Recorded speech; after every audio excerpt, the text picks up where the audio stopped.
출애굽기 38장 1절에서 20절. 성막 뜰은 45m, 22.5m의 남북으로 긴 작은 운동장 같은 곳인데요.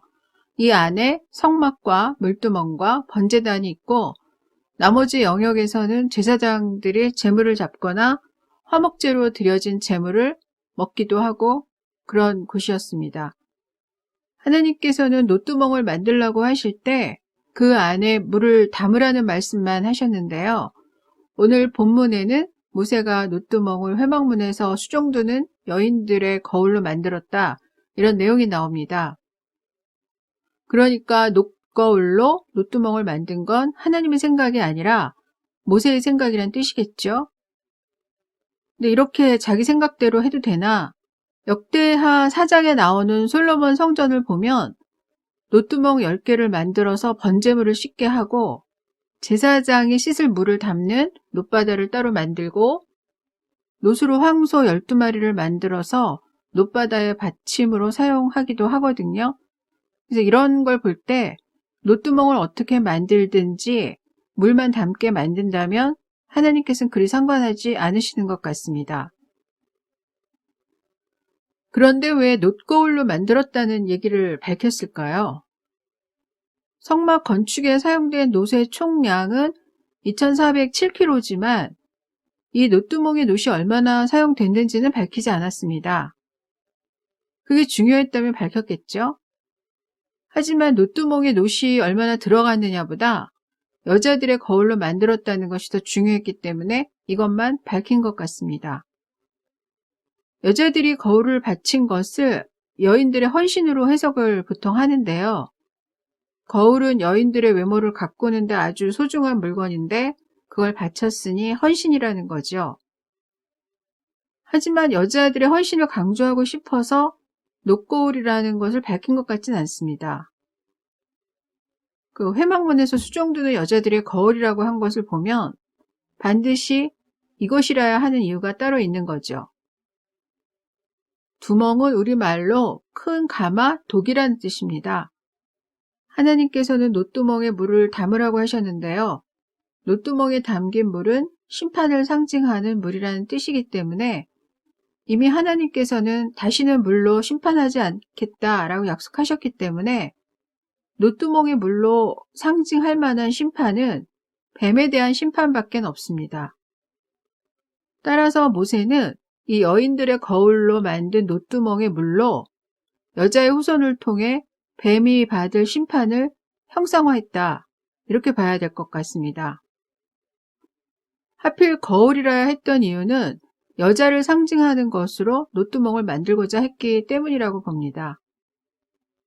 그러니까 여자를 상징하는 거울과 심판을 상징하는 놋이 둘 다 들어있는 놋거울로 놋두멍을 만들었다, 이렇게 보는 거죠. 간단히 말하면 뱀에 대한 하나님의 심판을 형상화한 놋두멍이 결국은 여자의 후손으로 오신 어린 양의 피를 담는 그릇이 되었다, 이렇게 보면 될 것 같습니다. 이 놋거울의 주인인 회막문에서 수종드는 여인들이 누굴까 궁금했는데요. 레위인의 처자들일 것이다 라고 주장하는 주석가들도 있었습니다. 그런데 수종들다로 번역된 짜바는 구약성경 전체에 12번이 나오는데요. 전부 전쟁하다, 싸우다, 군대라는 뜻으로만 사용이 됩니다. 그러니까 이 회막문에서 수종드는 여자들은 남자처럼 싸우는 여전사급이지 평범한 여자는 아니라고 봐야겠죠. 이스라엘 여자 중에 여전사가 있었다는 얘기는 못 들어봤기 때문에 단정적으로 말하기는 어렵습니다만 분명한 건 꾸미고 치장하는 전형적인 여자가 아닌 건 맞는 것 같습니다. 이 여자들은 제사장을 수행하고 회막문 앞을 지키는 전사 같은 여자들이지 성전뜰에서 제사 고기를 삶고 물을 길어오는 그런 일반적인 여자들은 아니라고 봐야 할 것 같습니다. 그러니까 회막문에서 수종드는 여인들을 놋거울로 만들었다는 건 군인처럼 싸우는 여인들의 그 놋거울로 만들었다는 뜻이지 꾸미는 거 좋아하는 여인들이 아끼는 거울로 만들었다, 이런 뜻은 아니죠. 이 회막문에서 수종드는 여자들의 거울로 만들었다. 이 말은 여자들의 헌신을 강조하는 말이 아니라 여자의 후손을 통한 뱀에 대한 심판, 이것을 형성화한 것이 맞다. 이런 생각이 듭니다. 하지만 결과적으로는 어린 양으로 오신 여자의 후손이 흘릴 피를 상징한 것이 되었다. 이렇게 말할 수 있겠습니다. 예수님이 죽으실 때 지성소의 휘장이 찢어진 것은 많이 알려졌지만 성막들에 쳐진 세마포 울타리가 철거된 것은 많이 알려지지 않았죠. 그 이유 중 하나는 예수님 당시 헤롯 성전엔 세마포 울타리가 없었기 때문인데요. 하지만 헤롯 성전엔 여인의 뜰과 이방인의 뜰이 있어서 여인들과 이방인은 그 뜰을 벗어나서 더 이상 안으로 들어갈 수는 없었습니다.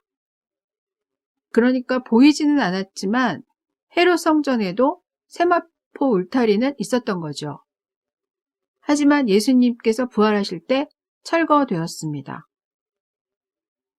왜 예수님의 죽음이 아니라 부활 때 철거되었다라고 하냐? 요한복음 20장에는 예수님이 부활하신 빈 무덤에 세마포가 길게 놓여 있었다라는 말이 나오는데요. 녹기둥과 함께 서 있었던 세마포가 예수님의 시신이 있던 바닥에 길게 놓여 있었다는 것은 세마포 울타리가 무너졌음을 상징한다고 봐야겠죠. 세마포 울타리를 지탱하던 녹기둥은 예수 그리스도를 상징하기 때문에 예수께서 십자가에서 죽으실 때 녹기둥도 무너졌고 녹기둥이 지탱해주던 세마포 울타리 역시 무너졌지만 성경이 정확히 확인시켜 준 건 지성소 휘장이 위에서 아래로 찢어진 것과 예수님의 빈 무덤에 놓인 세마포입니다. 그러니까 지성소의 휘장은 예수 그리스도의 죽음으로 철거되었고 성막의 울타리는 예수 그리스도의 부활 때 철거되었다. 이렇게 보는 게 맞죠. 보통 세마포 울타리 안을 교회로 비유하고 울타리 밖을 세상에 비유하는데요. 그런데 성막 뜰을 교회로 비유하면 세마포 울타리가 무너진 것은 곧 교회가 무너졌다는 말이 되기 때문에 세마포 울타리를 교회 울타리로 비유하면 안 될 것 같습니다.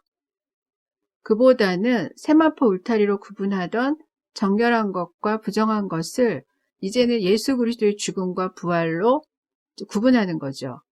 예수 그리스도의 죽음과 부활을 의지하느냐 아니냐로 정결하냐 부정하냐 이렇게 되었다는 거죠. 이것을 분명하게 보여준 사건이 사도행전 10장에 고넬료가 성령을 받은 사건입니다. 이 당시 유대인 기독교인들은 부정한 이방인이 의롭게 되려면 할례를 받고 아브라함 자손이 된 다음에 예수를 믿어야 한다라고 생각을 했습니다. 하지만 하나님께서는 로마 군대 백부장인 고넬료 집에 베드로를 보내시고 예수가 그리스도라는 것과 예수의 죽음과 부활을 믿을 때 하나님께서 의롭게 여기신다는 복음을 전하게 하셨습니다. 그러자 이를 믿은 고넬료와 그 집안 사람들에게 오순절날 마가다락방에 임했던 것과 똑같은 성령이 임하셨고 고넬료와 그 집안 사람들은 마가다락방의 제자들과 똑같은 방언을 하기 시작했습니다.